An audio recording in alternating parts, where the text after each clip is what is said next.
노후에 얼마가 있어야 충분할까요? 이 질문을 한 번이라도 해보신 분들, 아마 이 영상을 보고 계신 분들 대부분이실 겁니다.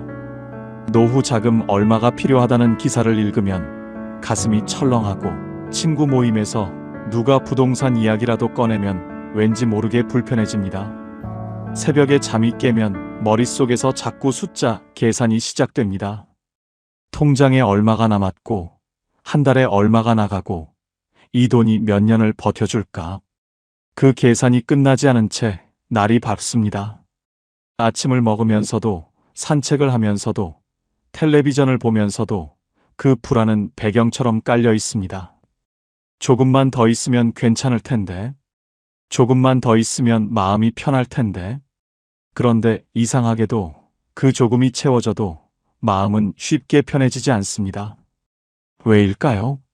노후 자금 10억이 있어도 불안한 사람이 있고 월 100만 원으로 평온하게 사는 사람이 있습니다. 그 차이는 돈이 아닙니다. 오늘 이 이야기는 돈을 더 모으는 법이 아닙니다. 지금 가진 돈으로 더 잘 사는 법입니다. 그리고 더 나아가 돈이 결코 만들어줄 수 없는 것들이 70 이후의 삶에서 얼마나 중요한지에 대한 이야기입니다. 끝까지 들으시면 새벽에 눈이 떠졌을 때 숫자, 계산 대신 다른 생각을 하게 되실 겁니다. 자, 시작하겠습니다. 함께 천천히 들어가 보겠습니다. 경상남도 진주에 사는 71세 김복순 씨는 새벽마다 스마트폰을 봅니다.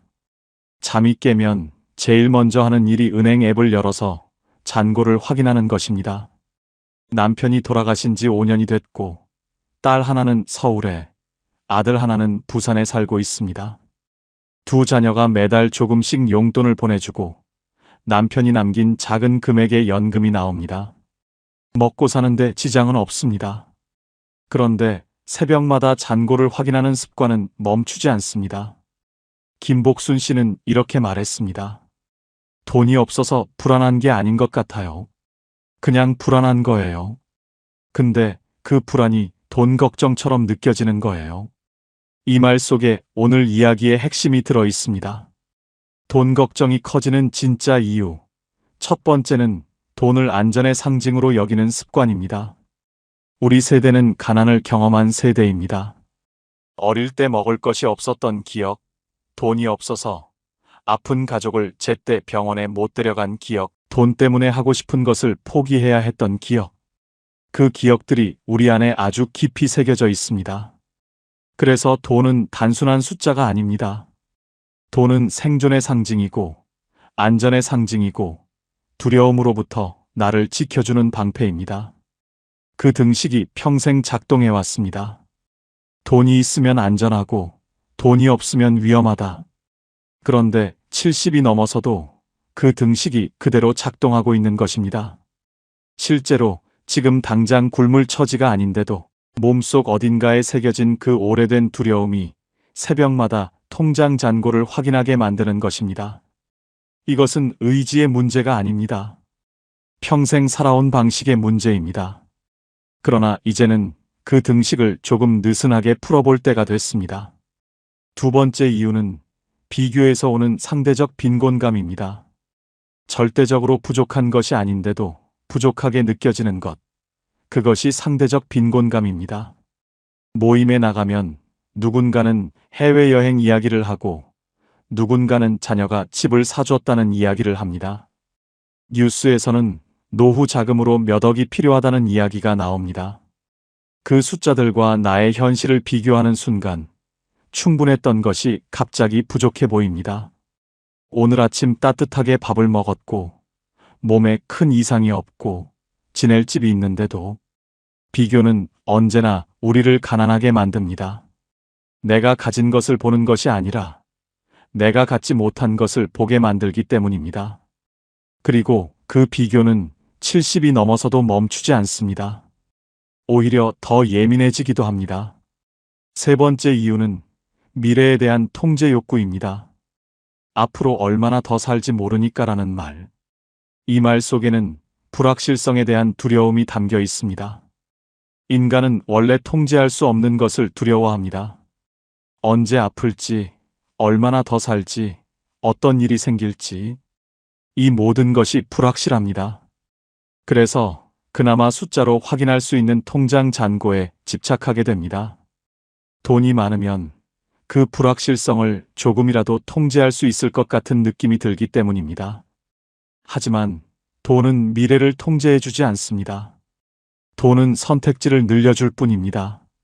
그리고 진짜 불안, 즉 언젠가는 죽는다는 사실, 언제 아플지 모른다는 사실은 아무리 많은 돈이 있어도 사라지지 않습니다. 그 진실을 받아들이는 것이 돈 걱정으로부터 자유로워지는 첫걸음입니다. 네 번째 이유는 돈이 없으면 사랑받지 못할 것 같다는 두려움입니다. 이것은 많은 분들이 의식하지 못하는 감정입니다. 하지만 자식에게 짐이 될까봐 걱정하는 마음, 용돈을 받을 때 자존심이 상하는 느낌, 손자에게 용돈을 못 줄 때 느끼는 미안함. 이 모든 감정의 뿌리에는 돈 없는 나는 사랑받을 자격이 없는 것 아닐까라는 두려움이 있습니다. 그리고 이것은 우리 세대가 살아온 방식과 깊이 연결되어 있습니다. 주는 것이 사랑이고 베푸는 것이 존재의 증명이었던 시대를 살아왔기 때문입니다. 그런데 이제 더 이상 주기 어려운 나이가 됐을 때 그 역할이 흔들리면서 불안이 커지는 것입니다. 하지만 생각해 보세요. 자식이 여러분을 사랑하는 것은 여러분의 통장 잔고 때문이 아닙니다. 여러분이 여러분이기 때문입니다. 그 사실을 믿는 연습이 필요합니다. 자, 이 네 가지를 하나로 묶으면 이렇게 됩니다. 70 이후 돈 걱정의 본질은 돈이 부족해서가 아니라 돈 없이는 괜찮을 수 없다는 믿음 때문입니다. 그 믿음을 조금씩 바꾸는 것. 그것이 오늘 이야기가 향하는 방향입니다.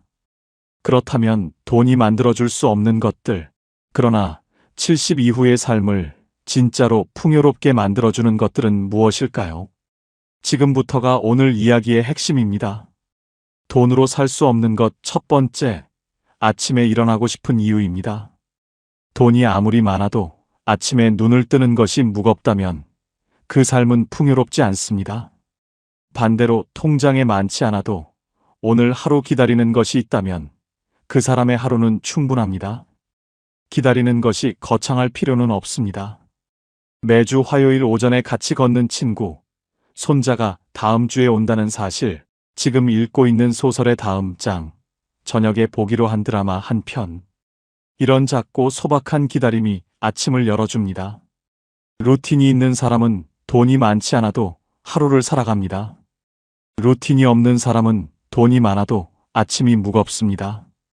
70 이후의 삶에서 가장 먼저 만들어야 할 것은 통장 잔고가 아니라 오늘 하루를 살고 싶게 만드는 작은 이유들입니다. 그 이유들이 쌓이면 삶이 됩니다. 돈으로 살 수 없는 것 두 번째, 나를 있는 그대로 봐주는 한 사람입니다. 돈이 많고 집이 넓어도 아무도 없는 저녁은 춥습니다. 반대로 작은 방 하나에 살아도 진심으로 내 이야기를 들어주는 사람이 한 명 있다면 그 삶은 따뜻합니다. 70 이후의 관계는 숫자가 아니라 깊이입니다. 연락처에 사람이 아무리 많아도 진짜로 전화할 수 있는 사람이 없다면 그것은 외로움입니다. 돈이 있으면 편의를 살 수 있습니다. 맛있는 것을 먹고 좋은 곳에 다닐 수 있습니다. 하지만 새벽에 가슴이 먹먹할 때 전화할 수 있는 사람은 돈이 만들어주지 않습니다. 그것은 평소에 쌓아온 관계가 만들어줍니다. 지금 내 주변에 그런 사람이 한 명이라도 있다면 그것은 어떤 통장 잔고보다 귀한 자산입니다. 충청북도 청주에 사는 76세 오정숙 씨는 남편과 둘이 삽니다. 남편은 3년 전 뇌경색으로 쓰러진 후 반신이 불편합니다. 오정숙 씨가 돌봄을 전담하고 있습니다. 노후 자금이 넉넉하지 않고 딸이 보내주는 작은 돈과 국가지원금으로 생활합니다. 누가 봐도 넉넉하지 않은 처지입니다. 그런데 오정숙 씨는 이렇게 말합니다. 남편이 아침에 눈을 떴을 때 나를 보고 웃어요. 그 웃음이 나한테는 전부예요. 돈 걱정이 없냐면 거짓말이지만 그 웃음 때문에 오늘도 살아요. 이 한마디가 돈으로 살 수 없는 것의 정체를 정확히 보여줍니다. 그 웃음은 돈이 만들어준 것이 아닙니다. 40년 넘게 함께 살아온 세월이 만들어준 것입니다. 돈으로 살 수 없는 것 세 번째, 몸이 허락하는 오늘 하루입니다. 돈으로 좋은 병원에 갈 수 있고 좋은 약을 먹을 수 있습니다. 그것은 사실입니다. 하지만 돈이 건강 그 자체를 살 수는 없습니다. 지금 이 순간 두 발로 걸을 수 있다는 것, 밥을 맛있게 먹을 수 있다는 것, 바람을 느낄 수 있다는 것. 이것들은 돈이 주는 것이 아닙니다. 몸이 주는 것입니다. 그리고 이것이 얼마나 귀한 것인지는 잃어봐야 합니다. 아직 잃지 않았다면 지금 누리고 있는 것입니다. 70이 되면 몸의 고마움을 이전보다 더 자주 느끼게 됩니다. 무릎이 조금 아파도 걸을 수 있다는 것, 눈이 침침해도 이렇게 영상을 볼 수 있다는 것, 그 하나하나가 사실은 대단히 소중한 것들입니다. 오늘 하루 몸이 허락해준 것들에 감사하는 마음, 그것이 돈이 줄 수 없는 풍요입니다. 돈으로 살 수 없는 것 네 번째, 쓸모 있다는 느낌입니다. 앞서 돈 걱정의 이유 중에 돈이 없으면 쓸모 없어지는 것 같다는 두려움이 있다고 말씀드렸습니다. 그런데 흥미로운 것은 실제로 쓸모 있다는 느낌은 돈과 별로 관계가 없다는 것입니다. 복지관에서 어르신들에게 노래를 가르치는 74세 할머니는 강사비를 거의 받지 않습니다. 하지만 수업이 끝나고 어르신들이 박수를 칠 때 그 느낌은 어떤 통장 잔고로도 살 수 없습니다. 손자에게 된장찌개 만드는 법을 가르쳐주는 75세 할아버지는 그 시간에 돈을 받지 않습니다. 하지만 손자가 할아버지 된장찌개가 제일 맛있어요 라고 말할 때 그 뿌듯함은 돈이 만들어주지 않습니다. 쓸모 있다는 느낌은 역할에서 옵니다. 그리고 그 역할은 돈이 많아야 가질 수 있는 것이 아닙니다. 지금 내가 있는 자리에서 지금 내가 가진 것으로 누군가에게 작은 도움이 되는 것, 그것이 쓸모입니다. 돈으로 살 수 없는 것 다섯 번째, 지금 이 순간의 평온입니다. 쇼펜하우어는 이런 말을 남겼습니다. 부는 바닷물과 같아서 마실수록 갈증이 난다고. 돈도 마찬가지입니다. 더 많이 가질수록 더 많이 갖고 싶어집니다. 1억이 있으면 2억이 있으면 좋겠고 2억이 있으면 5억이 있으면 좋겠습니다. 그 끝은 없습니다. 그러나 만족은 외부 조건이 아니라 내면의 결단에서 옵니다. 지금 이 정도면 충분하다는 결단. 그 결단이 평온을 만들어줍니다. 그 결단은 돈이 만들어주지 않습니다. 내가 만들어야 합니다. 지금 이 순간 창밖에 햇살이 들어오고 따뜻한 차 한 잔이 있고 몸에 큰 통증이 없다면 그것이 평온입니다. 그 평온은 통장 잔고와 관계없이 지금 이 순간 내가 선택할 수 있는 것입니다. 이제 두 분의 이야기를 깊이 들어드리겠습니다. 전라남도 순천에 사는 78세 이순례 씨는 평생 남편과 함께 논밭을 일궜습니다. 자녀 셋을 대학까지 보내고 나니 남은 것이 별로 없었습니다. 남편은 68세에 먼저 세상을 떠났고 이순례 씨는 혼자 남았습니다. 딸 셋이 매달 조금씩 돈을 모아 엄마에게 보내줍니다. 처음에는 그것이 너무 자존심이 상했습니다. 평생 주기만 하며 살아왔는데 이제 자식한테 손을 벌리는 신세가 됐다는 생각이 들었습니다. 딸들이 돈을 보낼 때마다 카카오톡으로 엄마 이번 달 입금했어요 라는 메시지가 왔는데 그 메시지를 볼 때마다 마음이 복잡했습니다. 고맙기도 하고 미안하기도 하고 어딘가 모르게 작아지는 느낌이 들었습니다. 그러던 어느 날 둘째 딸이 전화를 해서 이런 말을 했습니다. 엄마, 내가 지금 이렇게 살 수 있는 게 다 엄마 덕분이야. 엄마가 나 낳고 키우느라 얼마나 힘들었어. 이 돈은 용돈이 아니라 내가 엄마한테 드리는 감사예요. 이순례 씨는 그 말을 듣고 한참을 울었습니다. 그냥 눈물이 났습니다. 그리고 생각이 바뀌었습니다. 내가 받는 것이 아니라 내가 심은 것을 거두는 것이라는 생각. 평생 심어온 사랑이 이렇게 돌아오는 것이라는 생각. 그날 이후 이순례 씨는 딸의 입금 메시지를 볼 때 더 이상 마음이 복잡하지 않습니다. 그냥 고맙습니다. 그리고 그 고마움이 또 다른 사랑이 됩니다. 지금 이순례 씨는 순천 시내 작은 경로당에서 매주 화요일 화투를 가르칩니다. 화투라는 것이 거창한 것이 아니지만 어르신들이 그 시간을 기다립니다. 이순례 씨도 그 시간을 기다립니다. 돈은 별로 없지만 기다리는 것이 있는 삶입니다. 그것이 이순례 씨의 노후입니다. 경기도 용인에 사는 73세 한정수 씨는 40대에 사업을 크게 벌였다가 실패했습니다. 은행 빚을 다 갚고 나니 50대 중반이었고 그때부터 다시 시작하려 했지만 몸이 받쳐주지 않았습니다. 퇴직금도 없었고 국민연금도 얼마 되지 않았습니다. 아내가 마트 계산원으로 일하면서 생계를 유지했고 한정수 씨는 그 사실이 너무 부끄러워서 한동안 집에서만 지냈습니다. 자식들 얼굴 보기도 창피했습니다.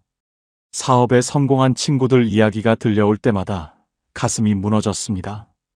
그렇게 2년을 거의 집안에서만 보냈습니다. 체중이 10kg 넘게 빠졌고 머리카락도 많이 빠졌습니다. 아내가 걱정이 돼서 당신 이러다가 정말 쓰러지겠어. 어디든 나가봐라고 말했습니다. 마지못해 나간 곳이 동네 경로당이었습니다. 처음에는 그냥 시간을 때우려고 들어갔습니다. 그런데 거기서 한정수 씨를 바꾼 사건이 생겼습니다. 경로당 어르신 중에 바둑을 배우고 싶어 하는 분들이 있었는데 한정수 씨가 젊을 때 바둑을 꽤 잘 두었거든요. 어르신들이 당신이 좀 가르쳐줘요라고 부탁을 해왔습니다. 처음에는 손사래를 쳤습니다. 그런데 한 번만 봐달라는 말에 못 이겨 앉았는데 어르신들이 배우는 눈빛이 너무 진지했습니다. 수업이 끝나고 정수 씨 덕분에 오늘 진짜 재밌었어요 라는 말을 들었을 때 한정수 씨는 오랜만에 어깨가 펴지는 느낌이 들었습니다. 그 다음 주에 또 나갔습니다. 그 다음 주에도 나갔습니다. 한정수 씨는 이렇게 말합니다. 내가 가진 게 없다고 생각했어요. 돈도 없고 직함도 없고 내세울 것도 없다고. 그런데 바둑 하나로 사람들이 나를 기다려요. 그게 얼마나 큰 건지 몰랐어요. 지금 한정수 씨는 일주일에 3번 경로당에 나갑니다. 국민연금이 적고 아내가 아직도 일을 하고 있습니다. 노후 자금은 여전히 부족합니다. 그러나 한정수 씨의 눈빛은 2년 전과 완전히 다릅니다. 기다리는 것이 있는 사람의 눈빛입니다. 이제 마무리를 향해 가겠습니다. 통장 잔고보다 오늘 잔고가 중요합니다. 오늘 잔고란 무엇일까요? 오늘 감사한 것이 하나라도 있었는가? 오늘 웃은 순간이 한 번이라도 있었는가? 오늘 기다리는 것이 하나라도 있는가? 오늘 누군가에게 작은 도움이 됐는가? 이것들이 오늘의 잔고입니다. 이 잔고는 은행에서 확인할 수 없습니다. 하지만 이 잔고가 쌓이면 삶이 됩니다. 그리고 이 잔고는 돈이 많아야 채울 수 있는 것이 아닙니다. 지금 이 순간 어디에 있든 얼마를 가졌든 채울 수 있습니다. 돈은 삶의 도구입니다. 삶의 목적이 아닙니다. 이 문장이 쉽게 들릴 수 있습니다. 하지만 실제로 이것을 믿는 것은 쉽지 않습니다. 평생 돈을 위해 일했고, 돈 때문에 포기했고, 돈 때문에 버텼습니다. 그 삶에서 돈은 언제나 중심이었습니다. 그 습관이 하루아침에 바뀌지 않습니다. 하지만 조금씩 바꿀 수 있습니다. 오늘 새벽에 잠이 깨서 통장 잔고를 확인하고 싶을 때 대신 이것을 한번 생각해 보세요. 오늘 나는 무엇이 기다려지는가? 그 질문 하나가 불안을 조금 다른 방향으로 돌려줄 수 있습니다. 지금 당신이 가진 것을 한번 세어보세요. 통장 잔고 말고 진짜로 가진 것들을. 오늘 아침 먹은 따뜻한 밥, 지금 앉아있는 자리, 창문으로 들어오는 빛, 이 영상을 볼 수 있는 눈과 들을 수 있는 귀, 당신을 생각하는 사람이 세상 어딘가에 있다는 사실. 이것들은 돈이 만들어준 것이 아닙니다. 그러나 이것들이 없다면 어떤 돈도 의미가 없습니다. 당신은 지금 이 순간 생각보다 훨씬 많은 것을 가지고 있습니다.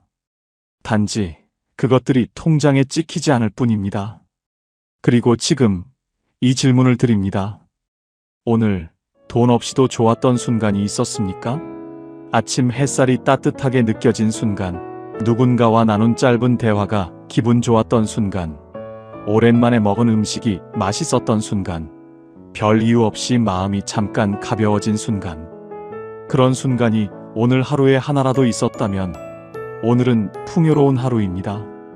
그것이 보이기 시작하면 삶이 조금씩 달라집니다.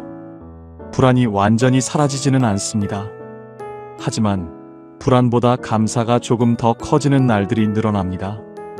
그날들이 모이면 노후가 됩니다. 돈이 만들어주는 노후가 아니라 내가 만들어가는 노후. 당신의 노후는 통장이 아니라 당신의 하루가 만들어갑니다. 이 말을 오늘 하루 한 번만 기억해 주세요. 내일 아침 눈이 떠지면 통장 앱 대신 오늘 기다리는 것 하나를 먼저 떠올려 보세요. 아주 작은 것이어도 됩니다. 오늘 점심에 먹을 것, 오후에 걷기로 한 공원, 저녁에 볼 드라마 한 편. 그 작은 기다림이 하루를 열어줍니다. 그 하루들이 쌓이면 당신의 황금 노후가 됩니다. 이제는 애쓰지 않아도 됩니다. 더 많이 가지려 하지 않아도 됩니다. 지금 가진 것으로 충분히 오늘을 살 수 있습니다. 당신은 이미 충분히 잘 살아오셨습니다. 그리고 지금도 충분히 잘 살고 있습니다. 오늘도 이 영상을 끝까지 봐주셔서 감사합니다. 황금 노후는 여러분을 평생 응원하겠습니다. 감사합니다. 여러분, 혹시 요즘 주변의 60대, 70대 어르신들 보시면서 이런 생각 해보신 적 있으십니까? 저분 생각보다 훨씬 젊으시네. 우리 부모님 저 나이 때랑 완전히 다른데. 저도 그 생각 자주 합니다. 실제로 그렇습니다. 지금의 60대, 70대는 20년 전 같은 나이와 비교하면 완전히 다른 분들입니다. 외모도 생각도 사는 방식도. 이제 환갑 지났다고 집에서 TV만 보는 시대가 아닙니다. 혼자 여행을 다니고 새로운 것을 배우고 하고 싶은 것을 하며 사는 분들이 정말 많아졌습니다. 그런데 여기서 질문 하나 드리겠습니다. 여러분은 어떻습니까? 아직도 스스로를 나이 든 사람이라고 규정하고 계십니까? 아니면 지금도 뭔가 달라질 수 있다는 느낌이 있으십니까? 오늘 이 영상은 인생을 다시 설계하고 노후를 당당하게 살고 싶은 분들을 위한 이야기입니다. 요즘 변하고 있는 그 10가지 특징을 함께 파헤쳐 보겠습니다. 오늘 이 이야기를 끝까지 들으시면 여러분의 노후가 분명히 바뀌실 겁니다. 자, 지금 시작하겠습니다. 우리 부모님 세대의 노후를 기억하십니까? 퇴직하면 집에서 TV를 보고 자식이 오기를 기다리고 명절에 손자 손녀가 찾아오면 그것이 가장 큰 기쁨이었습니다. 노후는 그렇게 정해진 공식이 있었습니다. 일을 멈추는 것, 자식에게 기대는 것, 체면을 차리는 것, 그리고 조용히 사라지는 것. 그 공식 안에서 수십 년을 살아온 세대가 있습니다. 그분들이 틀렸다는 이야기가 아닙니다. 그 시대의 방식으로 최선을 다하셨습니다. 하지만 지금은 다릅니다. 지금의 60대, 70대는 그 공식을 거부하기 시작했습니다. 조용히, 그러나 단호하게. 그리고 그 변화가 이제 하나의 흐름이 되었습니다. 그때는 자식이 중심이었습니다. 자식의 결혼, 자식의 취업, 자식의 집, 자식의 아이. 부모의 삶은 언제나 자식의 이야기로 채워졌습니다. 내가 무엇을 원하는지, 내가 무엇을 즐기는지는 중요하지 않았습니다. 그것을 꺼내는 것 자체가 이기적으로 느껴지는 시대였으니까요. 노후의 돈은 모으는 것이었습니다. 혹시 모를 병원비, 혹시 모를 자식의 어려움, 혹시 모를 상황을 위해 쓰지 않고 쌓아두는 것이 미덕이었습니다. 자신을 위해 여행을 떠나거나 취미에 돈을 쓰는 것은 사치처럼 여겨졌습니다. 체면이 소비를 지배했습니다. 이웃에게 어떻게 보일까? 친척들이 어떻게 생각할까? 그 시선이 인생의 방향을 결정했습니다. 인맥은 넓게 유지해야 했습니다. 연락이 끊기면 외롭다는 신호처럼 보였고, 모임에 나가지 않으면 뭔가 문제가 있는 사람처럼 여겨졌습니다. 은퇴는 끝이었습니다. 일을 멈추는 날이 인생이 멈추는 날이었고, 그 이후의 삶은 그저 남은 시간을 소화하는 과정이었습니다. 지금은 다릅니다. 지금의 60대, 70대는 나를 중심에 놓기 시작했습니다. 자식은 사랑하되 내 삶의 주인은 내가 되어야 한다는 것을 깨닫기 시작했습니다. 소비는 경험으로 향합니다. 물건보다는 여행, 저축보다는 지금 이 순간의 만족. 관계는 넓이가 아니라 깊이로 재편됩니다. 피곤하게 만드는 관계는 정리하고 진심으로 연결되는 몇몇과 깊이 교류하는 방식으로 바뀝니다. 은퇴는 완전한 종료가 아니라 속도 조절입니다. 전속력으로 달리던 삶에서 자신에게 맞는 속도를 찾아가는 과정입니다. 그리고 삶을 설계합니다. 누군가가 정해준 틀이 아니라 내가 원하는 방식으로, 내가 원하는 곳에서, 내가 원하는 사람들과 함께하는 삶을 직접 그립니다. 이것이 지금의 노후입니다. 이것이 달라진 세대의 이야기입니다. 이제 10가지 변화를 하나씩 이야기하겠습니다. 이 10가지는 단순한 트렌드가 아닙니다. 한 세대의 각성이고 한 시대의 선언입니다. 첫 번째 변화입니다. 노인이라는 단어를 거부하기 시작했습니다. 예전에는 환갑이 지나면 스스로를 노인이라 불렀습니다. 집안의 어른으로서, 세대의 마지막 주자로서, 이미 다음 세대에게 자리를 넘겨준 사람으로서 스스로를 규정했습니다. 노인은 조심해야 하는 사람이었고, 무리하면 안 되는 사람이었고, 이제 쉬어야 하는 사람이었습니다. 그 단어 안에는 이미 삶의 에너지를 반납하라는 암묵적인 요구가 담겨 있었습니다. 하지만 지금의 60대, 70대는 그 단어를 거부합니다. 그것은 단순한 심리적 저항이 아닙니다. 실제로 몸이 다릅니다. 생활 방식이 다릅니다. 30년 전 60대와 지금의 60대는 체력도, 정보력도, 활동 범위도 완전히 다릅니다. 어떤 분은 이렇게 말씀하십니다. 나는 노인이 아니에요. 경험이 많은 어른일 뿐이에요. 이 한 문장 안에 엄청난 에너지가 담겨 있습니다. 정체성이 달라지면 행동이 달라집니다. 행동이 달라지면 삶이 달라집니다. 오늘 당장 이 한 가지를 실천해 보십시오. 누군가 당신을 노인이라 부를 때, 혹은 스스로 그렇게 느낄 때, 조용히 이렇게 생각하십시오. 나는 지금 다시 설계 중이다. 그것만으로도 오늘 하루가 달라집니다. 두 번째 변화입니다. 아직 괜찮다는 자기 암시의 힘입니다. 심리학에서 오래전부터 이야기해온 것이 있습니다. 자신을 어떻게 인식하느냐가 노화의 속도에 실제로 영향을 미친다는 것입니다. 스스로를 늙었다고 생각하는 사람과 아직 충분히 활동적이라고 생각하는 사람 사이에는 시간이 지날수록 눈에 보이는 차이가 생깁니다. 이것은 긍정적 사고의 신화가 아닙니다. 실제 삶의 방식이 달라지기 때문입니다. 아직 괜찮다고 생각하는 사람은 더 많이 움직이고, 더 많이 배우려 하고, 더 많이 사람을 만납니다. 그 차이가 축적되면 체력이 달라지고, 인지 능력이 달라지고, 결국 삶의 질이 달라집니다.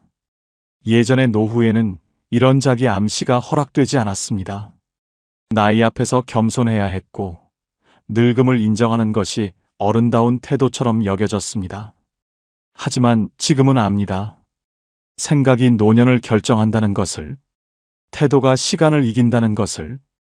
오늘부터 거울을 볼 때 이렇게 말해 보십시오. 나는 아직 괜찮다. 아직 할 수 있는 것이 많다.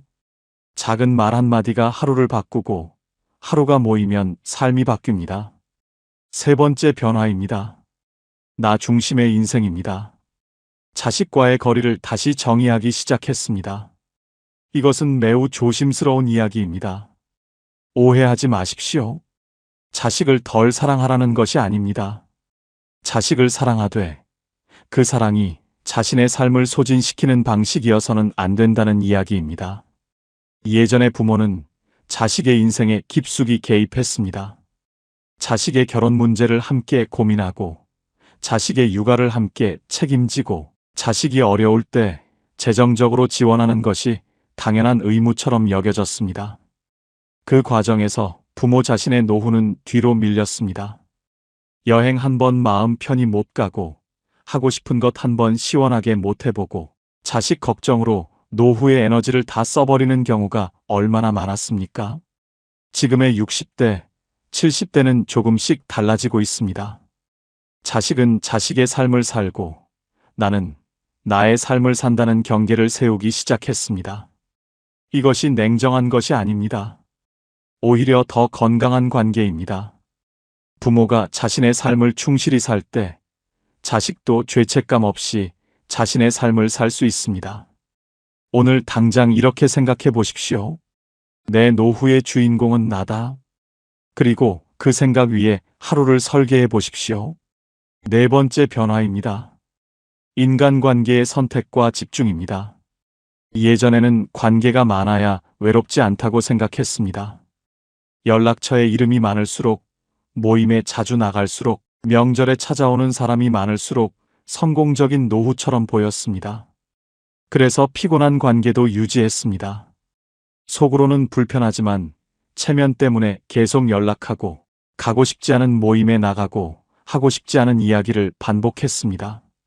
그것이 사회적 의무라고 생각했기 때문입니다. 하지만 지금의 60대, 70대는 다르게 생각하기 시작했습니다. 관계는 많음이 아니라 깊이라는 것을, 진심으로 통하는 한두 명이 피상적으로 연결된 수십 명보다 훨씬 더 큰 위로가 된다는 것을, 그래서 관계를 정리하기 시작했습니다. 이것은 용기가 필요한 일입니다.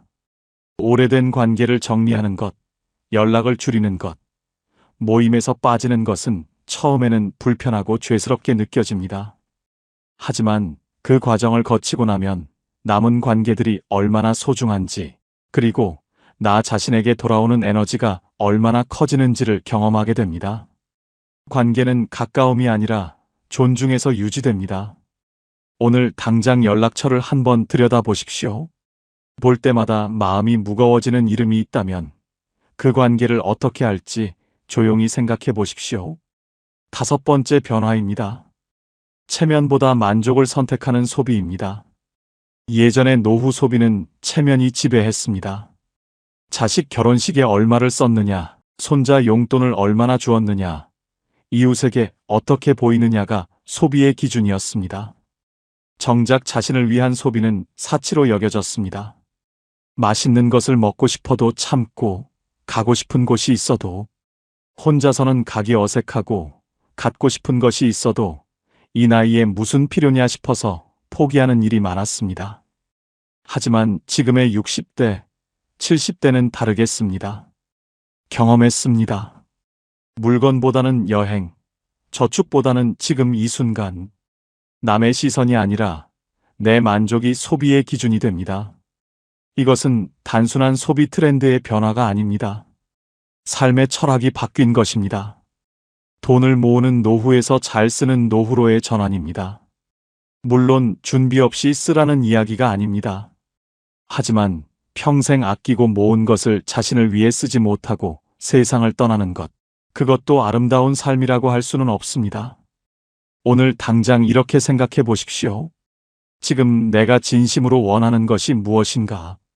그리고 그것을 위해 작은 계획 하나를 세워 보십시오. 여기서 한 분의 이야기를 해드리고 싶습니다. 경기도 수원에 사시는 김명숙 씨는 올해 67세입니다. 남편을 먼저 보내고 혼자 사신 지 5년이 되었습니다. 처음 1년은 정말 힘드셨다고 합니다. 집에만 있으면 남편 생각이 나고 밖에 나가면 혼자라는 사실이 더 외롭게 느껴졌습니다. 자식들은 각자의 삶이 바빠서 자주 오지 못했고 그것을 원망하지는 않았지만 오래된 친구들과의 연락도 점점 줄어드는 것이 느껴졌습니다. 그러다 어느 날 우연히 스마트폰으로 유튜브를 보게 되었습니다. 자신이 좋아하는 꽃 관련 영상이었습니다. 그걸 보다 보니 직접 해보고 싶어졌습니다. 처음에는 그냥 화분 몇 개를 사서 키우기 시작했습니다. 그런데 그게 점점 재미있어졌습니다. 영상으로 공부하고 화원에 가서 물어보고 직접 심고 가꾸면서 하루하루의 이유가 생겼습니다. 1년이 지났을 때 자식이 그러더랍니다. 어머니 요즘 뭔가 달라지셨어요. 눈빛이 살아있어요. 그 말 한마디가 너무 기뻐서 눈물이 났다고 하십니다. 그리고 2년이 지났을 때 용기를 냈습니다. 작은 유튜브 채널을 시작했습니다. 꽃 키우는 이야기를 올리기 시작했습니다. 지금 구독자가 3,000명이 넘었습니다. 조회수가 중요한 것이 아닙니다. 이분에게는 댓글 하나하나가 살아있다는 증거입니다. 저 살아있어요. 아직 괜찮아요. 그것이 이분의 매일입니다. 6번째 변화입니다. 은퇴의 공식이 완전히 파괴되었습니다. 예전에는 은퇴가 명확한 선이었습니다. 어느 날 직장을 그만두면 그 이후부터는 더 이상 일하는 사람이 아니었습니다. 그 선을 넘으면 노인이 되는 것이었고 다시 무언가를 시작하는 것은 오히려 체면 없는 일처럼 보이기도 했습니다. 은퇴 후에 새로운 일을 하면 생활이 어려운 것 아니냐는 시선을 받았습니다. 하지만 지금의 60대, 70대에게 은퇴는 전속력으로 달리던 삶에서 자신에게 맞는 속도를 찾아가는 과정입니다. 완전히 멈추는 것이 아니라 재배치입니다. 어떤 분은 30년 직장 생활을 마치고 텃밭을 가꾸며 계절의 흐름에 맞게 삽니다. 어떤 분은 퇴직 후 오히려 더 바빠졌다고 합니다. 젊었을 때 못했던 목공을 배우고 강습을 듣고 작은 작업실을 만들었습니다. 이것이 노후입니까? 아닙니다. 이것은 제2의 출발입니다. 은퇴는 멈춤이 아니라 속도 조절입니다. 오늘 당장 생각해 보십시오. 직장이라는 틀을 벗어나면 내가 진짜 하고 싶었던 것이 무엇인지 그 답이 이미 마음속에 있을지 모릅니다. 7번째 변화입니다. 능동적으로 움직이는 노후입니다. 두 사람의 이야기를 해드리겠습니다. 한 분은 72세 남성입니다. 퇴직 후 하루 대부분을 소파에서 보냅니다. 아침에 일어나 밥을 먹고 TV를 보고 낮잠을 자고 저녁을 먹고 다시 TV를 봅니다. 몸이 불편한 것도 아닙니다. 의욕이 없는 것입니다. 뭔가 해야 할 것 같긴 한데 무엇을 해야 할지 모르겠다고 합니다. 일어서면 다리가 좀 무겁고 계단을 오르면 숨이 차는 것 같아서 점점 더 움직이기 싫어집니다. 1년, 2년이 지나면서 몸이 눈에 띄게 달라졌습니다. 또 한 분은 같은 나이의 남성입니다. 퇴직 후 동네 야산을 매일 아침 1시간씩 걷기 시작했습니다. 처음에는 힘들었습니다. 20분 걷고 나서 숨이 찼습니다. 하지만 포기하지 않았습니다. 3개월이 지나자 1시간을 걷더니 걸을 수 있었습니다. 6개월이 지나자 등산을 시작했습니다. 1년이 지나자 동네 주민들 사이에서 유명해졌습니다.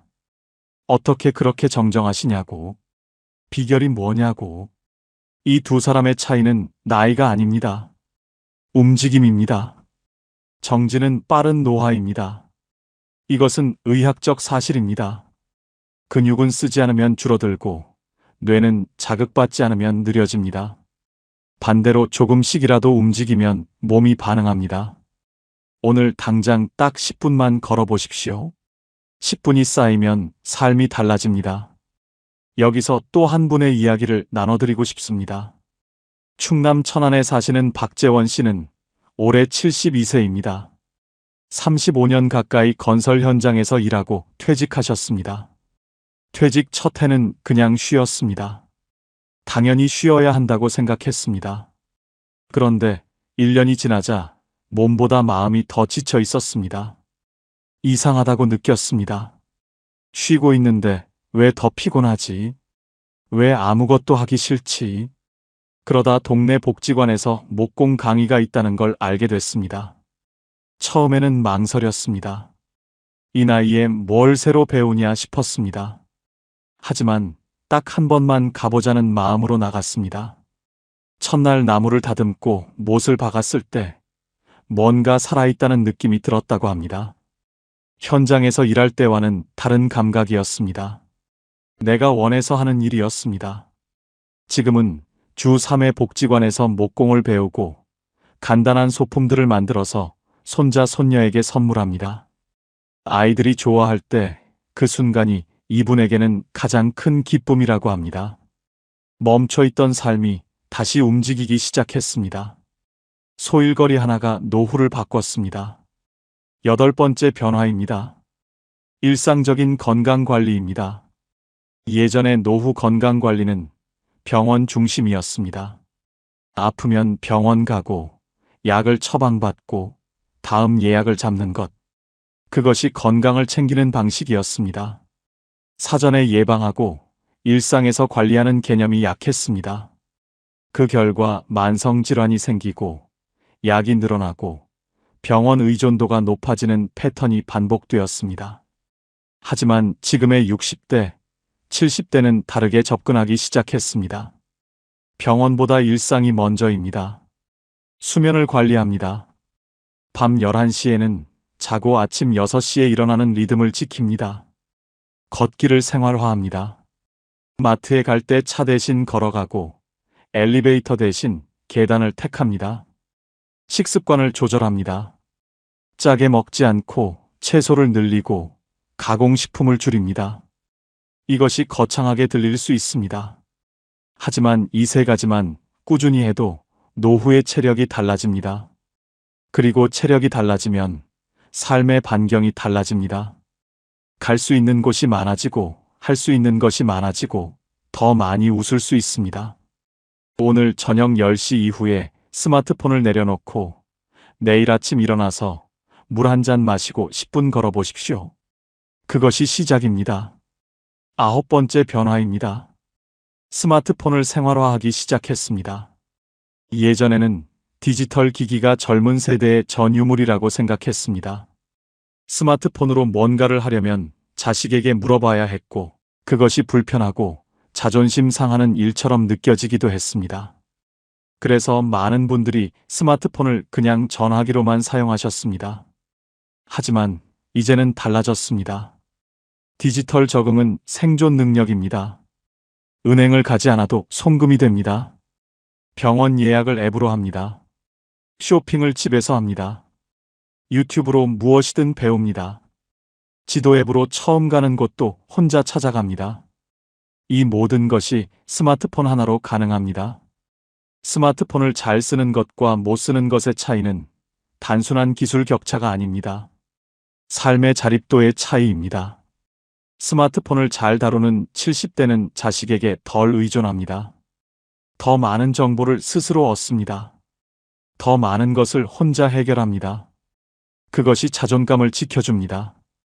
오늘 당장 유튜브에서 관심 있는 주제 하나를 검색해 보십시오. 꽃 키우는 방법, 건강한 식사 방법, 걷기 운동 방법. 무엇이든 좋습니다. 그 첫 검색이 새로운 세계의 문을 여는 시작입니다. 10번째 변화입니다. 끊임없이 배우는 세대가 되었습니다. 예전에는 어느 나이가 되면 배움을 멈추는 것이 자연스럽다고 생각했습니다. 학교를 마치고 직장을 다니고 일정한 나이가 되면 이제 아는 것으로 살아가는 것이 노후라고 여겼습니다. 새로운 것을 배우려는 시도 자체가 나이에 맞지 않는 것처럼 보이기도 했습니다. 하지만 뇌과학은 분명히 말합니다. 배움을 멈추는 것이 노화를 가속시킵니다. 새로운 것을 배울 때 뇌는 새로운 연결을 만들고 그 연결이 인지 능력을 유지시킵니다. 반대로 익숙한 것만 반복하면 뇌는 점점 새로운 자극에 대한 반응을 잃어갑니다. 지금의 60대, 70대는 배움을 멈추지 않습니다. 유튜브로 역사를 공부하고 도서관에서 책을 빌리고 복지관에서 악기를 배우고 스마트폰으로 새로운 정보를 찾습니다. 이 세대는 멈추지 않는 성장 세대입니다. 나이가 성장을 막지 않습니다. 멈추려는 마음이 성장을 막을 뿐입니다. 오늘 당장 배우고 싶었던 것 하나를 떠올려 보십시오.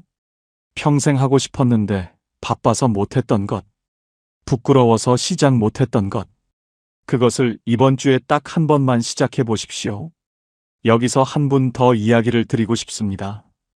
부산에 사시는 이정순 씨는 69세입니다. 결혼 후 한 번도 혼자 여행을 가본 적이 없었습니다. 남편과 함께 아니면 자식들과 함께였습니다.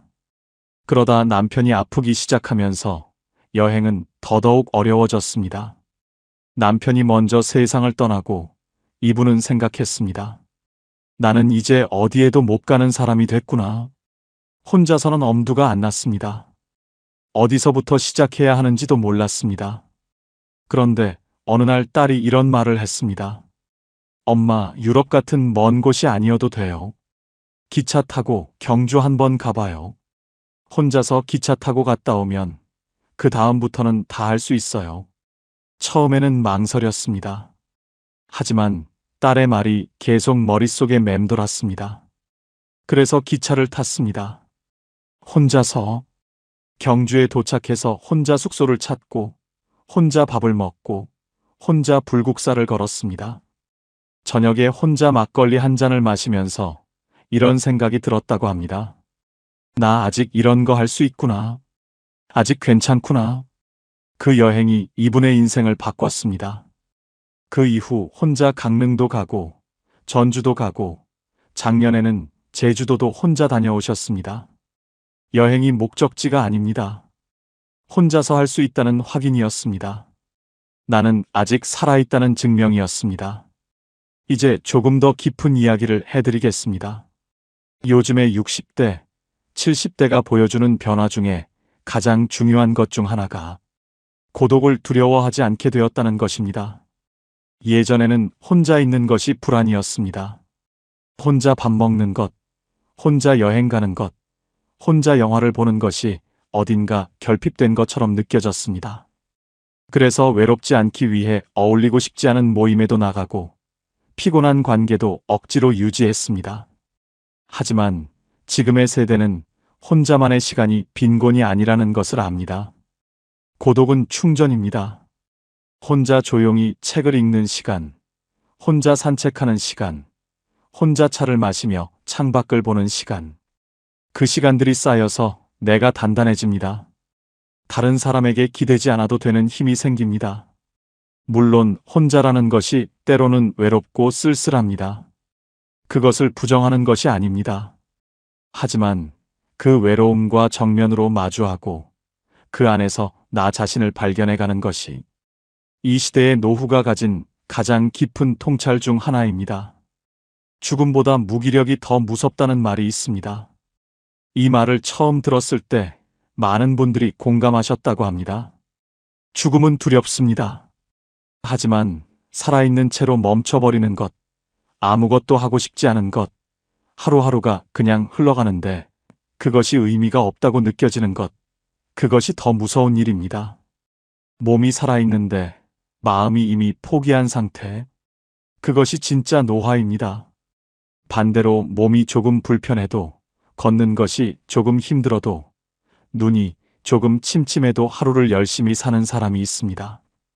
아침에 일어나면 오늘 할 일이 있고, 만날 사람이 있고, 가볼 곳이 있는 사람. 그 사람의 삶이 빛납니다. 노년은 쇠퇴가 아니라 재배치입니다. 이전의 삶에서 쌓은 것들을 새로운 방식으로 펼쳐내는 시간입니다. 그 재배치가 아름다울 수 있습니다. 그 재배치가 감동적일 수 있습니다.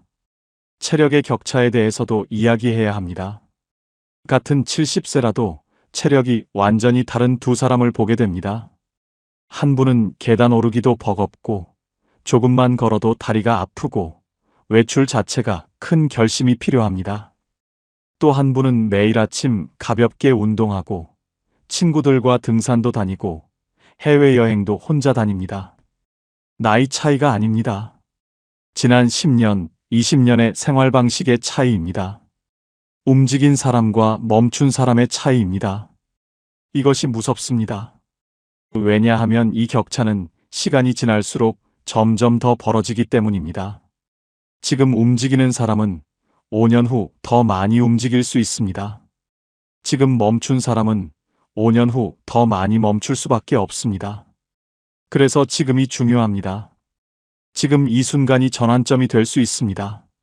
오늘 조금 더 움직이기로 결심하는 것이 5년 후, 10년 후의 삶을 완전히 다르게 만들 수 있습니다. 다시 전체 이야기를 정리해 봅니다. 지금의 60대, 70대에게 일어나고 있는 변화는 단순한 사회 트렌드가 아닙니다. 한 세대가 스스로를 다시 정의하는 거대한 움직임입니다. 노인이라는 단어를 거부하고 자기 암시로 태도를 바꾸고 자식 중심에서 나 중심으로 이동하고 관계를 선택하고 집중하고 체면보다 만족을 택하고 은퇴를 재배치로 이해하고 능동적으로 움직이고 일상에서 건강을 관리하고 디지털을 삶에 통합하고 멈추지 않고 배우는 것. 이 10가지 변화가 한 세대를 다시 쓰고 있습니다. 노후는 기다리는 시간이 아니라 설계하는 시간입니다. 이 말을 다시 한번 마음속에 새겨보시기 바랍니다. 지금 이 영상을 보고 계신 여러분의 노후는 아직 쓰이지 않은 페이지가 있습니다. 어떤 분은 10페이지가 남았고 어떤 분은 50페이지가 남았을 수 있습니다. 하지만 그 페이지들을 누가 씁니까? 바로 여러분 자신입니다. 자식이 써주지 않습니다. 사회가 써주지 않습니다. 오직 내가 오늘 어떻게 살기로 결심하느냐가 그 페이지를 채워갑니다. 두려움이 있다면 인정하십시오. 나이 드는 것이 두렵고 혼자인 것이 때로는 외롭고 몸이 예전 같지 않은 것이 서글프기도 합니다. 그 감정들은 모두 정직한 것입니다. 하지만 그 감정에 머물지 마십시오.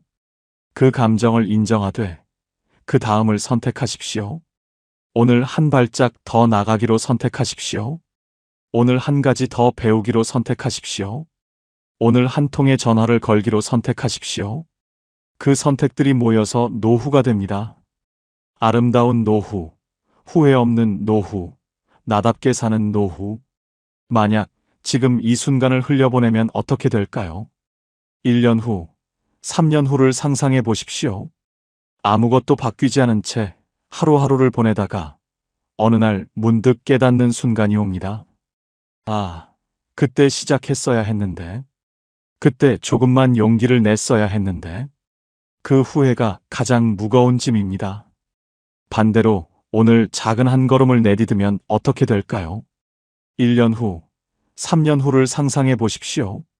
매일 걸었더니 몸이 가벼워졌고 계속 배웠더니 새로운 세계가 열렸고 관계를 정리했더니 남은 관계들이 더 소중해졌습니다. 그 삶을 상상해 보십시오. 그 삶이 불가능한 이야기가 아닙니다. 지금 이 순간 선택에 달려 있습니다. 이제 마무리를 향해 가겠습니다. 오늘 이 영상을 통해 드리고 싶은 말씀은 딱 하나입니다. 여러분은 아직 끝나지 않았습니다. 60이 넘었다고, 70이 넘었다고, 퇴직했다고, 자식들이 독립했다고 끝난 것이 아닙니다. 오히려 지금부터가 어쩌면 진짜 나다운 삶의 시작일 수 있습니다. 평생 남을 위해, 가족을 위해, 직장을 위해 살았다면 이제는 나를 위해 살아도 됩니다. 그것이 이기적인 것이 아닙니다. 그것이 자연스러운 것입니다. 그것이 건강한 것입니다. 우리는 늙어가는 세대가 아니라 선택하는 세대입니다. 이 한 문장이 오늘 영상의 핵심입니다. 늙어가는 것은 시간이 하는 일입니다. 하지만 어떻게 늙어가느냐는 내가 선택하는 것입니다. 어떤 관계를 유지하느냐, 어떤 것을 배우느냐, 어디를 가느냐, 무엇을 즐기느냐, 어떤 말을 스스로에게 하느냐. 이 모든 것이 선택입니다. 그 선택의 합이 노후를 만듭니다. 여러분은 지금 그 선택의 기로에 서 있습니다. 자존감을 놓지 마십시오. 나이가 들수록 자존감이 흔들리는 순간이 많아집니다. 몸이 약해지면서 사회에서 주목받는 일이 줄어들면서 자식과의 관계에서 상처를 받으면서. 하지만 자존감은 외부에서 오는 것이 아닙니다. 내가 나를 어떻게 바라보느냐에서 옵니다. 나는 살아온 삶으로 이미 충분히 가치 있는 사람입니다. 나는 아직도 성장하고 있는 사람입니다. 나는 선택할 수 있는 사람입니다. 이것을 기억하십시오. 이것이 여러분의 자존감의 뿌리입니다. 오늘 영상이 도움이 되셨다면 좋아요를 눌러주십시오.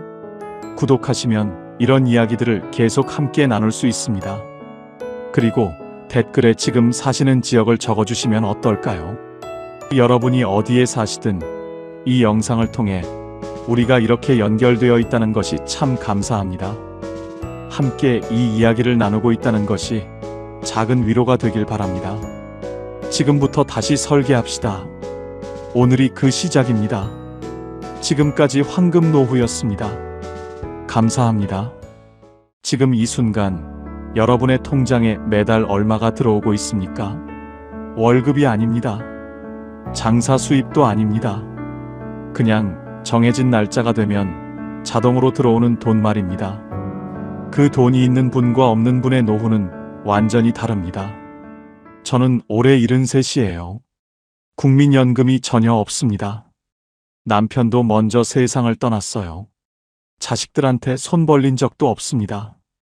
그런데 저는 지금 매달 생활비 걱정을 하지 않아요. 어떻게 그것이 가능할까 궁금하시죠? 오늘 그 이야기를 드리겠습니다. 통장에 큰 돈이 있어서가 아닙니다. 들어오는 돈의 구조를 제 나름대로 열심히 만들었기 때문이에요. 그런데 솔직히 말씀드리면 불과 몇 년 전만 해도 저는 새벽 2시에 혼자 부엌에 앉아 계산기를 두드리던 지극히 평범한 사람이었습니다. 남편 치료비로 평생 모은 돈이 다 나가고 손에 쥔 것이 5,200만 원밖에 없었을 때 계산기를 두드려 보니 겨우 2년 8개월 살 수 있더라고요. 그 숫자를 보던 그 새벽이 제 인생에서 가장 무섭던 밤이었습니다. 지금도 생각하면 끔찍해요. 돈이 있지만 행복하지 않으신 분, 뭐라도 안정적인 수입을 만들어서 노후가 편했으면 생각하시는 분, 통장에 돈이 줄어드는 게 불안하신 분이 계시다면 제 이야기는 여러분을 위한 이야기가 되겠네요. 오늘 이 이야기 끝까지 들어보세요. 분명히 인생의 해답을 얻으실 거예요. 남편이 암 진단을 받은 것은 제가 66이 되던 해 봄이었어요. 위암 3기였습니다. 의사 선생님이 차분한 목소리로 설명해 주셨어요. 저는 그날 진료실을 나오면서 한동안 병원 복도에 서 있었습니다. 다리가 잘 움직이지 않았어요. 창밖으로 봄 햇살이 들어오고 있었습니다. 복도를 오가는 사람들이 보였어요. 그런데 그 모든 것이 저와 상관없는 것처럼 느껴졌습니다. 세상은 아무렇지 않게 돌아가고 있었고 저만 다른 세상에 있는 것 같았어요. 수술을 했습니다. 항암 치료를 했어요. 좋아지는 것 같다가 나빠지고 나빠지는 것 같다가 조금 좋아지고 그 반복이 2년 가까이 이어졌습니다. 그 2년 동안 저는 병원에서 살다시피 했어요. 남편 손을 잡고 항암 주사 맞는 것을 지켜봤습니다. 남편이 힘들어서 밥을 못 먹을 때 조금이라도 먹이려고 이것저것 만들어 가져갔어요. 남편은 한 번도 힘들다고 말하지 않았습니다. 오늘은 좀 메스껍다. 오늘은 입맛이 없다. 그렇게만 했어요. 힘들다고 하면 도와줄 수라도 있는데 힘든 것을 숨기는 남편을 보는 것이 더 힘들었습니다. 그렇게 2년을 보냈어요. 수술비, 입원비, 항암약과 보조식품, 간병 비용 모두 합쳐서 8,700만 원이 나갔습니다. 보험이 있었어요. 그런데 다 커버가 되지 않았습니다. 오래된 실비보험이라 한도가 낮았어요. 남편 퇴직금과 우리 둘이 평생 모은 적금을 다 썼습니다. 그리고 남편은 갔어요. 장례를 치르고 집에 돌아왔을 때 저는 현관에 서서 한참 있었습니다. 집이 조용했어요. 너무 조용했습니다. 남편이 쓰던 슬리퍼가 신발장 옆에 그대로 있었어요. 저는 그 슬리퍼를 치우지 못했습니다. 한동안 그대로 뒀어요. 그 슬리퍼를 볼 때마다 이상하게 안심이 됐습니다. 아직 남편이 여기 있는 것 같아서요. 장례가 끝나고 며칠 후 새벽 2시에 잠이 깼습니다. 잠이 오지 않았어요. 부엌으로 나왔습니다. 불을 켰어요. 형광등 빛이 차가웠습니다. 식탁에 앉았어요. 남편이 앉던 자리가 비어 있었습니다. 평생 마주 앉아서 밥을 먹던 자리였어요. 저는 그 빈 의자를 한참 봤습니다. 그리고 이유는 모르겠지만 통장을 꺼냈어요. 그동안 한 번도 제대로 들여다보지 않았던 통장이었습니다. 남편 치료비로 다 쓰고 남은 것이 5,200만 원이었어요. 저는 그 숫자를 한참 바라봤습니다. 그리고 식탁 서랍에서 계산기를 꺼냈어요. 한 달 생활비가 160만 원이었습니다. 식비 50만 원, 관리비와 공과금 15만 원, 의료비 20만 원, 통신비 5만 원, 교통비 10만 원, 경조사비와 기타 지출 30만 원, 예비비용 30만 원, 5,200만 원을 160만 원으로 나눴습니다. 32가 나왔어요. 32개월이었습니다. 2년 8개월이었어요. 저는 그 숫자를 보고 계산기를 내려놓았습니다. 새벽 2시 부엌에 혼자 앉아서 그 숫자를 바라봤어요.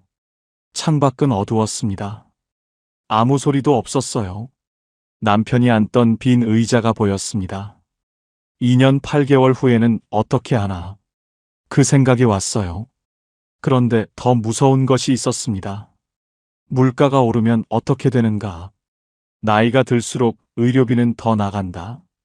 큰 병이 한 번 생기면 수백만 원이 한꺼번에 나갈 수 있다.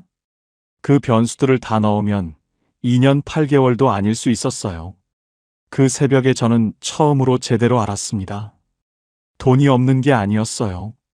들어오는 돈이 없다는 것이 이렇게 무서운 것이었습니다. 통장에 5,200만 원이 있는 것과 매달 100만 원이 들어오는 구조가 있는 것은 완전히 다른 이야기였어요. 5,200만 원은 쓸수록 줄어들고 반드시 바닥이 납니다. 그런데 매달 100만 원이 들어오는 구조는 살아있는 한 계속 들어와요. 그 새벽 식탁에 오래 앉아 있었습니다. 눈물도 나오지 않았어요. 그냥 멍했습니다. 살면서 이렇게 무서운 느낌은 처음이었어요. 지금 이 이야기를 들으시는 여러분, 지금 통장 잔액으로 몇 달을 버티실 수 있습니까? 댓글에 그 숫자만 적어 주십시오. 12개월이다. 3년이다. 잘 모르겠다. 그 한마디면 됩니다. 적어보는 것만으로도 생각이 달라져요. 그 무렵 저는 매일 저녁 거실에 앉아서 집을 둘러봤습니다. 30년 전에 남편과 함께 분양을 받은 아파트였어요. 그때 얼마나 기뻤는지 모릅니다. 우리 집이 생겼다고, 아이들을 여기서 키울 수 있다고. 큰아이가 이 집 안방에서 수능 공부를 했습니다. 작은아이가 이 집 베란다에서 화분을 키웠어요. 남편이 퇴근하고 들어오면서 말했습니다. 뭐야? 맛있는 냄새가 나네. 그 목소리가 이 집에 배어 있는 것 같았어요. 이 집에 30년치 기억이 쌓여 있었습니다. 그런데 어느 날 저는 그 집을 둘러보면서 이런 생각이 들었어요. 이 집은 추억이었지만 내 노후를 책임져 주지는 않는다. 집값이 2억 원이라 해도 제가 팔고 나가지 않는 한 그 돈은 제 돈이 아니었습니다. 저는 그 아파트 부엌에서 라면을 끓여 먹으면서 통장 걱정을 하고 있었어요. 2억 원짜리 집에 살면서 2년 8개월치 생활비 걱정을 하고 있었습니다. 그것이 제 현실이었어요. 저는 오래 생각했습니다. 이 집을 지키는 것이 과연 누구를 위한 것인가? 아이들에게 물려주려고 내가 이렇게 불안하게 살아야 하는 것인가? 그런데 집을 판다는 것은 30년 기억을 파는 것 같았어요. 쉽게 결정할 수 있는 일이 아니었습니다. 그렇게 고민하던 어느 날 텔레비전에서 주택연금이라는 말이 귀에 들어왔어요. 팔지 않아도 된다고 했습니다. 그 집에 그대로 살면서 매달 돈을 받을 수 있다고 했어요. 저는 그 이야기를 듣고 바로 알아보기 시작했습니다. 처음에는 반신반의했어요. 집을 담보로 맡기고 매달 돈을 받는다는 것이 선뜻 이해가 되지 않았습니다. 혹시 사기가 아닐까 싶기도 했어요. 그래서 직접 알아보기로 했습니다. 한국주택금융공사 상담 창구에 직접 찾아갔어요. 대기 번호표를 뽑고 기다리면서 이게 맞는 건지 계속 망설여졌습니다. 네 차례가 됐어요. 상담사가 친절하게 설명해 줬습니다. 제 아파트 시세가 당시 약 2억 원이었어요. 제 나이가 당시 71세였습니다. 이 조건으로 주택연금을 신청하면 월 약 70만 원을 받을 수 있다고 했어요. 저는 그 숫자를 듣고 잠깐 멈췄습니다. 70만 원. 그런데 상담사가 한마디를 더 했어요. 평생입니다. 제가 100세까지 살아도 70만 원이 나옵니다. 110세까지 살아도 나와요. 집에서 그대로 살면서 받는 돈입니다. 이사를 가지 않아도 돼요. 30년 기억이 쌓인 집에서 그대로 살 수 있습니다. 저는 그 설명을 듣고 한참 앉아 있었어요. 이런 것이 있었구나. 왜 아무도 제게 이런 이야기를 해주지 않았을까? 사망 후에는 어떻게 되는지도 물었습니다. 집을 처분해서 그동안 받은 금액을 정산하는데 집값이 그동안 받은 금액보다 많으면 그 차액이 자녀들에게 돌아가고 집값이 부족하더라도 자녀에게 추가 청구는 없다고 했어요. 국가가 보증하는 공적 제도였습니다. 저는 상담을 마치고 건물 밖으로 나왔어요. 봄바람이 불었습니다. 저는 그 자리에 잠깐 서서 하늘을 봤어요. 해결책이 있었습니다. 제가 몰랐을 뿐이었어요. 처음으로 숨이 트이는 느낌이 들었습니다. 이렇게 해서 매달 들어오는 현금 흐름이 만들어졌어요. 주택연금 월 70만 원이 첫 번째였습니다. 그 다음은 기초연금이었어요. 65세 이상이고 소득 인정액이 일정 기준 이하이면 받을 수 있는 연금입니다. 저는 그동안 기초연금이 있다는 것은 알았지만 왠지 쑥스러웠어요. 그런데 생각이 달라졌습니다. 이것은 부끄러운 것이 아니었어요. 평생 세금을 냈습니다. 사회에 기여했어요. 당연히 받아야 하는 것이었습니다. 제 상황을 확인해 보니 월 약 33만 원을 받을 수 있었어요. 세 번째는 남은 통장 5,200만 원 중에서 3,200만 원을 65세 이상 가입 가능한 비과세 종합저축에 넣은 것이었습니다. 65세 이상은 최대 5천만 원까지 이자 소득의 세금이 면제돼요. 월 약 10만 원 수준의 이자가 나왔습니다. 나머지 2천만 원은 손대지 않는 비상금으로 따로 분리했어요. 갑자기 큰 병이 생기거나 예측하지 못한 지출이 생겼을 때를 위한 것이었습니다. 이렇게 해서 매달 들어오는 돈이 정리됐어요. 주택연금 70만 원, 기초연금 33만 원, 저축이자 10만 원. 합계 약 113만 원이었습니다. 지출도 현실에 맞게 조정했어요. 외식을 줄였습니다. 불필요한 구독 서비스를 끊었어요. 경조사비 기준을 형편에 맞게 낮췄습니다. 그렇게 하니 113만 원으로 충분히 살 수 있었어요. 그리고 가장 중요한 것은 이것이었습니다. 이 113만 원은 줄어들지 않아요. 매달 같은 날짜에 들어옵니다. 통장 잔고가 소비될수록 줄어드는 그 불안이 사라졌어요. 여기서 한 가지 더 말씀드려야겠습니다. 체면 소비입니다. 이것이 노후를 가장 조용히 무너뜨리는 함정이에요. 저도 그랬습니다. 경조사가 있으면 형편보다 더 냈어요. 명절에 며느리한테 선물을 했습니다. 손주들 용돈을 챙겼어요. 그게 다 사랑이라고 생각했습니다. 그런데 어느 날 한 달 지출을 정리해 보니 경조사비와 선물비가 70만 원이 넘었어요. 1년이면 840만 원이었습니다. 10년이면 8,400만 원이었어요. 그 숫자를 보고 저는 멈췄습니다. 체면 소비는 티가 나지 않아요. 한 번에 큰 돈이 나가는 것이 아닙니다. 조금씩 조금씩 빠져나가요. 그런데 그 조금들이 쌓이면 어마어마한 금액이 됩니다. 남과 비교해서 쓰는 돈은 내 통장을 지키지 못해요. 경조사는 마음으로 하면 됩니다. 형편에 맞게 하는 것이 진짜예요.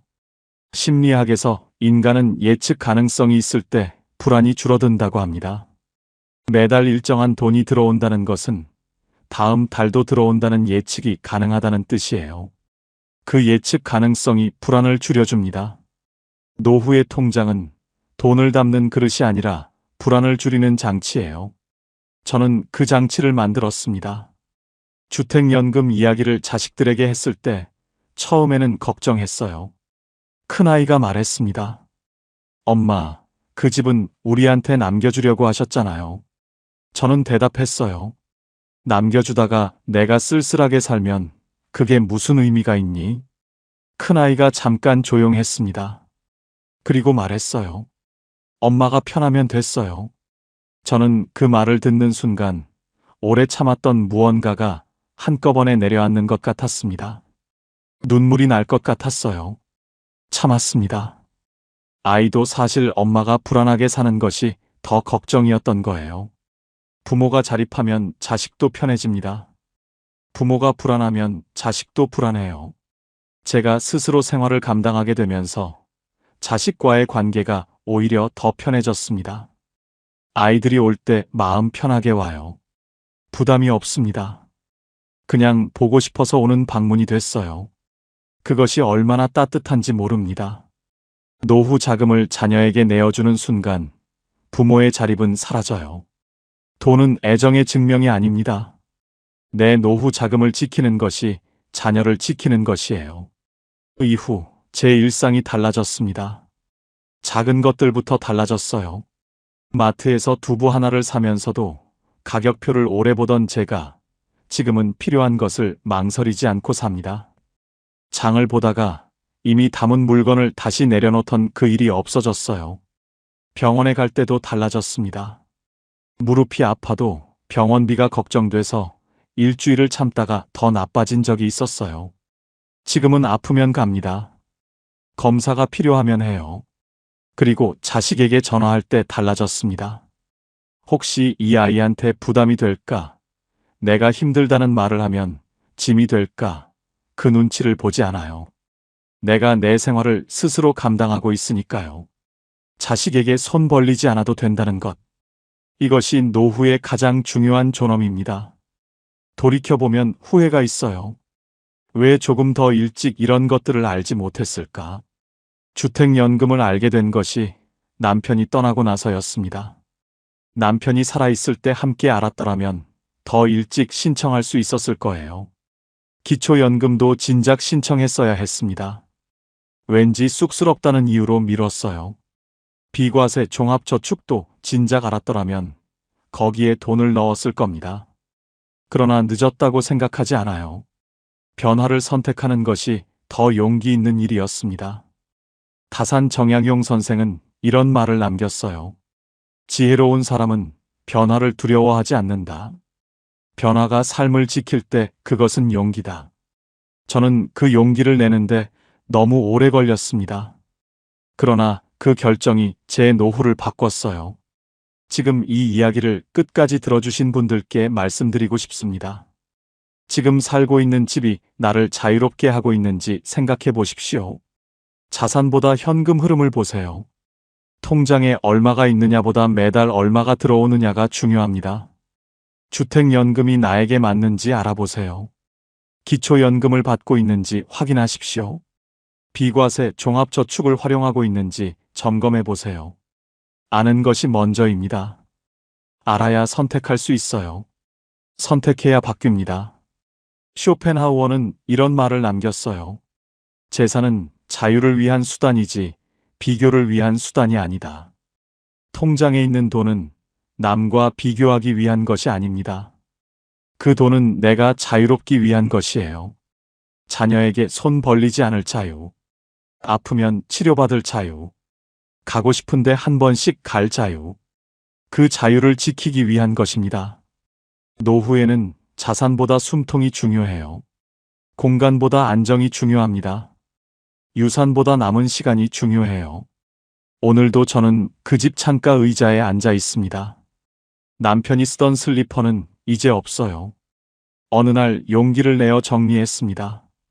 그런데 이상하게 그날 이후 남편이 사라진 것이 아니라 오히려 더 가까이 있는 것 같았어요. 슬리퍼가 없어도 이 집에 남편이 있었습니다.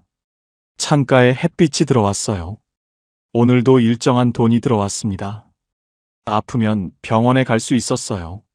자식에게 손 벌리지 않아도 됐습니다. 그것으로 충분했어요. 저는 그것을 남편을 잃고 나서야 알았습니다. 남편과 함께 살 때 알았다면 얼마나 좋았을까? 하지만 지금 후회하면 뭐 하겠습니까? 여러분은 저보다 현명하시니까 조금 더 일찍 준비하셔서 노후를 마음 편하게 즐기며 사세요. 여러분께 조금이나마 도움이 되셨기를 바라면서 구독과 좋아요로 저를 응원해 주시면 감사하겠습니다. 지금까지 황금노후였습니다. 감사합니다.